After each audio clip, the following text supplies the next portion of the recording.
Elephant border work saris అండి. ఇవి 6 colours ఉన్నాయి మేడం.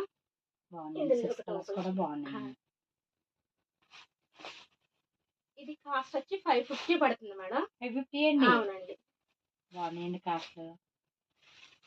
ఇదిగోండి మేడం, పళ్ళు వచ్చేసి మనకి ఇలా ఎలిఫెంట్ తో చాలా నీట్ గా ఉందండి.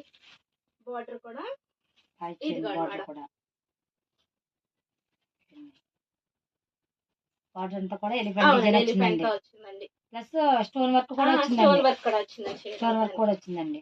డబుల్ షేడ్ వచ్చిందండి. శారీ అంతా కూడా డబుల్ షేడ్ వచ్చిందండి. మామూలు రన్నింగ్ లోనే ఇచ్చాడు బ్లౌజ్ అయితే. బ్లౌజ్ ఇచ్చాడు. బ్లౌజ్ ఇదే క్లాత్ ఇవ్వకుండా వేరే క్లాత్ ఇచ్చాడండి. అవునండి, వేరే క్లాత్ ఇచ్చాడు. బాగుందండి క్లాత్. ఇది వర్క్ చాలా నీట్ గా ఇచ్చాడు. అవునండి, బాగా ఇచ్చాడండి. 550 లో కాస్ట్ రీజనబుల్ గా బాగుందండి మేడం. ఇదిగోండి మొత్తం కలర్స్ ఇలా మేడం. మనకి ఎక్కడ హోల్సేల్ మార్కెట్ లో కూడా సింగిల్ సారీ కాస్ట్ రాదండి. కలర్స్ కూడా